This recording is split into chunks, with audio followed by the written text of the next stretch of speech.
Hello students, आज के lecture में हम विक्टोरियन पीरियड में जो इम्पोर्टेंट मूवमेंट हुए थे उसको डिस्कस करेंगे। तो सबसे पहले हमें पता होना चाहिए कि मूवमेंट का मतलब क्या होता है। मूवमेंट का मतलब होता है कि किसी एक उस टाइम कोई सिचुएशन या कुछ उस टाइम का कोई इस्टेब्लिश कोई इंस्टीट्यूशन होता है या फिर कुछ सब्जेक्ट होता है, तो उसमें जब कुछ लोगों को ये फील होता है कि इसमें चेंज लाना है या फिर कुछ डेवलपमेंट करना है, तो वो लोग वो एक ग्रुप बना के उसमें चेंजेस लाने के लिए कोशिश करते हैं, तो उसको मूवमेंट बोलते हैं।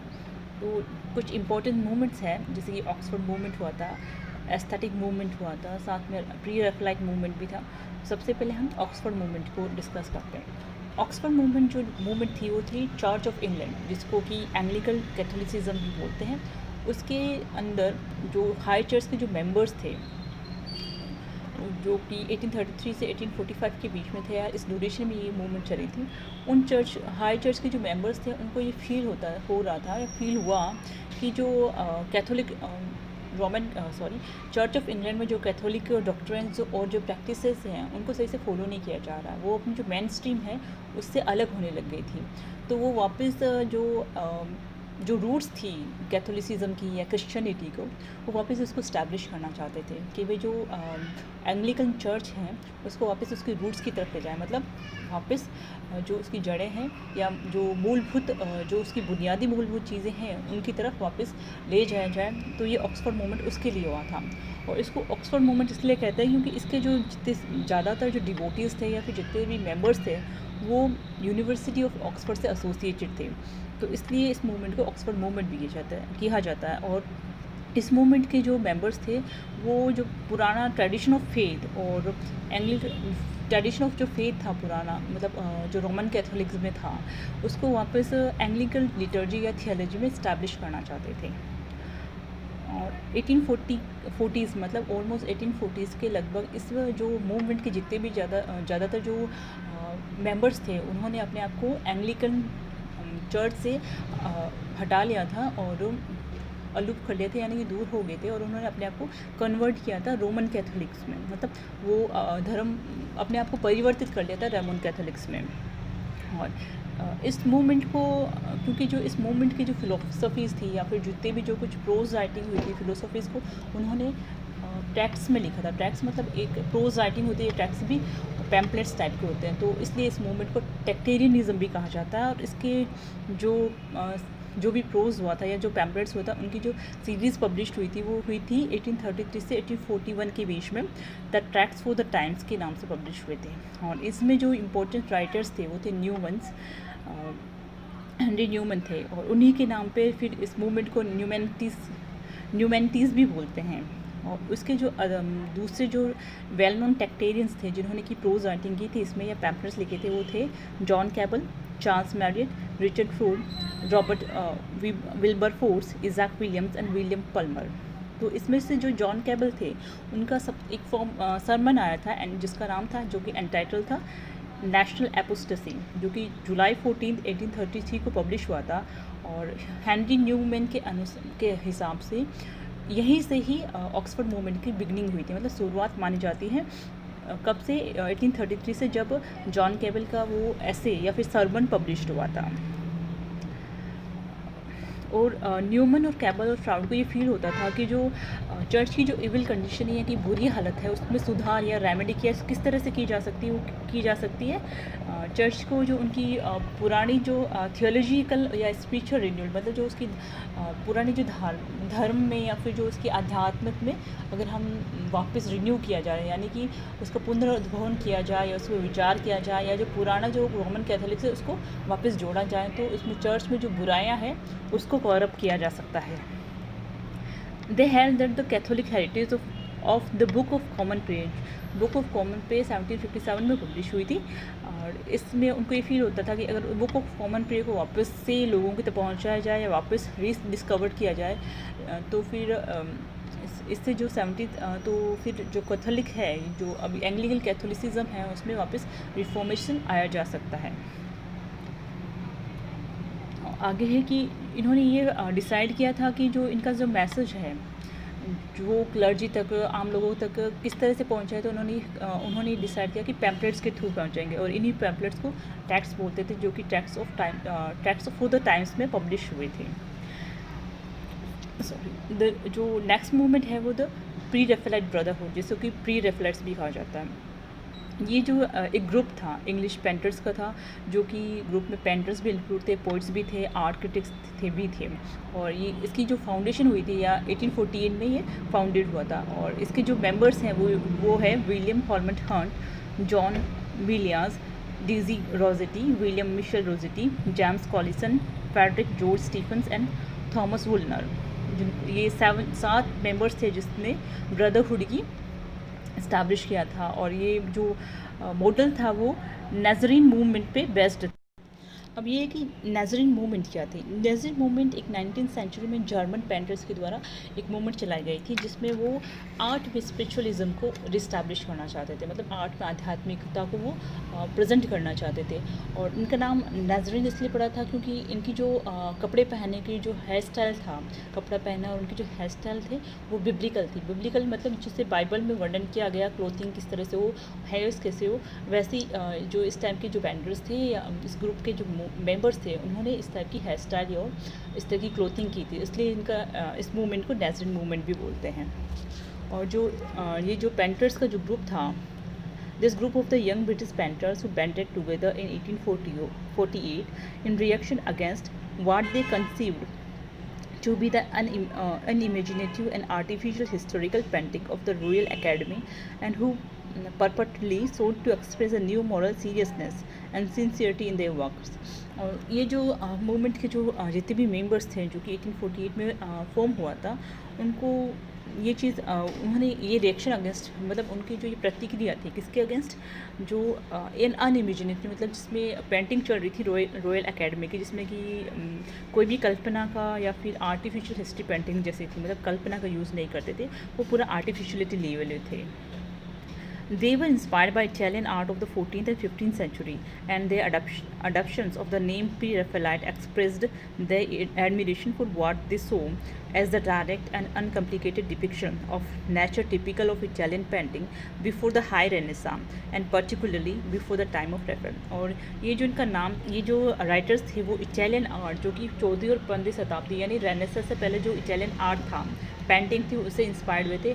और इनका जो नाम था प्री रेफेलाइट, मतलब जो रेफेल राइटर आया था इटालियन पेंटिंग में, रेफेल पेंटर थे, सॉरी राइटर नहीं पेंटर थे, उनसे पहले की जो पेंटिंग थी उनसे वो बहुत ज़्यादा इंस्पायर्ड थे, तो इन्होंने अपना नाम प्री रेफेलाइट, इसलिए प्री रेफेलियन या फिर प्री रेफेलाइट रख लिया था।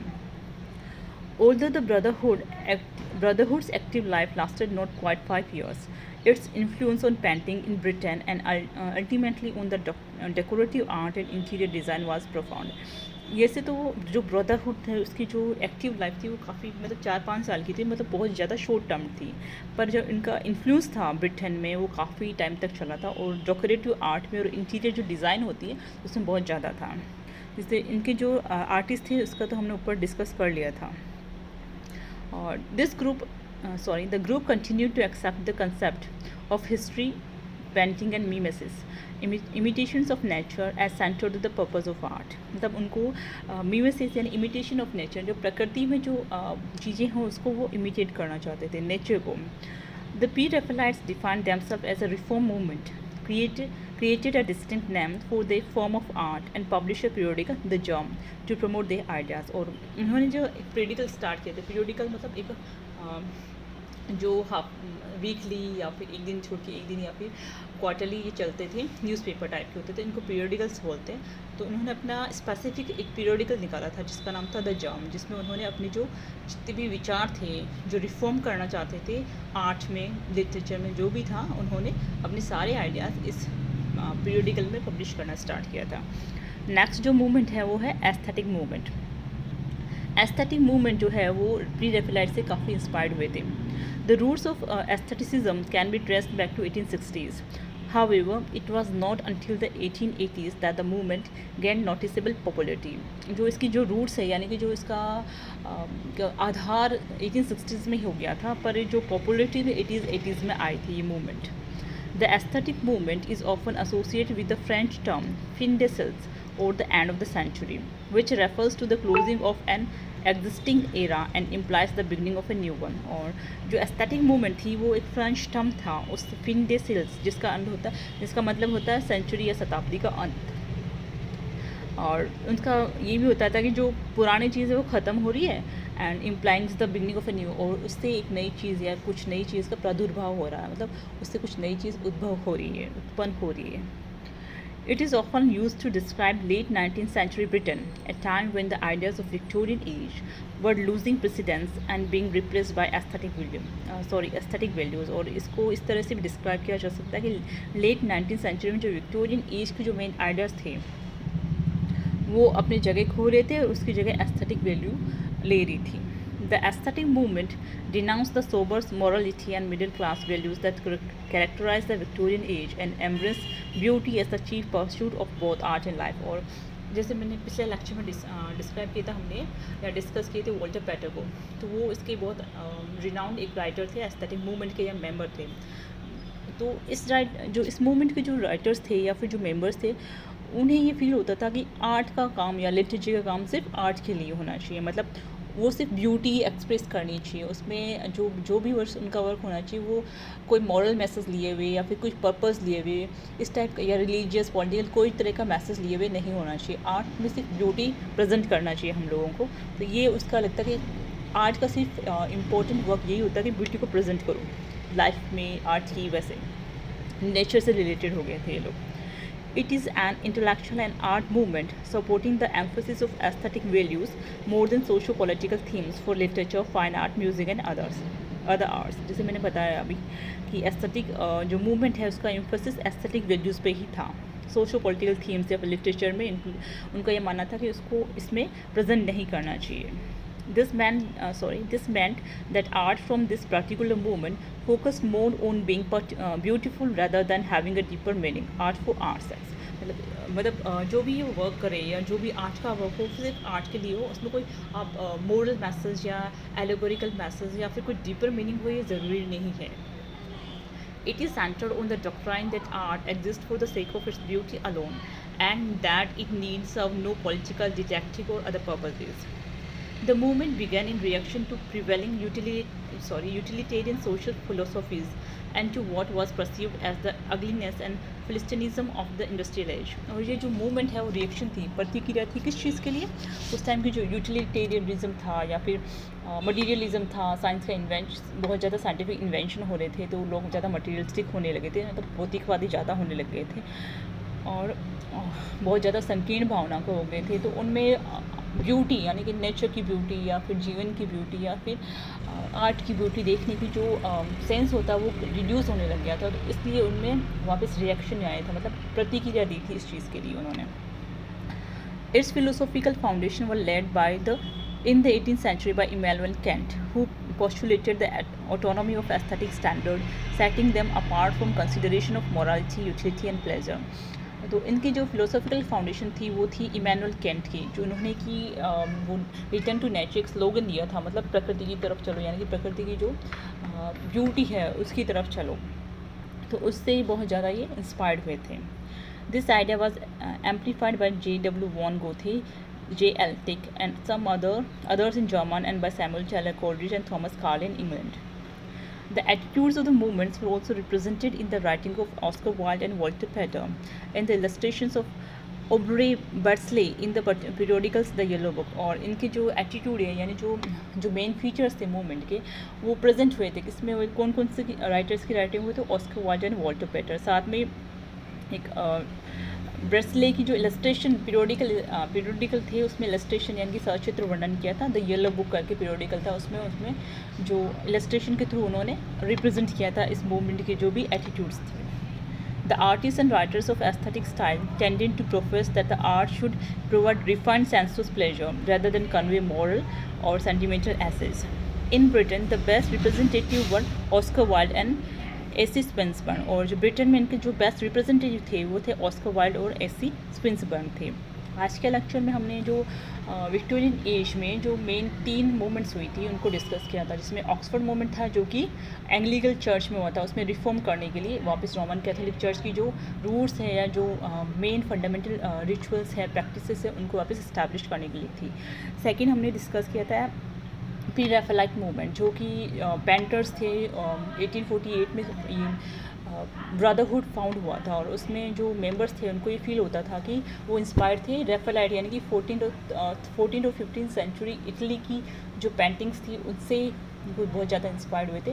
और वो ड्यूरेशन वो जो काल था वो रेफेल नाम के पेंटर था उससे पहले का था, इसलिए इसका नाम था प्री रैफेलाइट। देन हमने लास्ट में डिस्कस किया है एस्थेटिक मूवमेंट, जिसमें जो मेन चीज़ है कि आर्ट का जो मेन पर्पस होना चाहिए वो होना सिर्फ आर्ट के लिए, मतलब उसमें वो सिर्फ ब्यूटी को प्रेजेंट करे, उसमें मोरल मैसेजेस या डीपर मीनिंग के लिए ज़रूरी नहीं है। इसके साथ ही हमने विक्टोरियन एज को काफ़ी डिटेल में डिस्कस किया। नेक्स्ट लेक्चर से हम लिटरेरी टर्म्स को डिस्कस करेंगे। Thank you.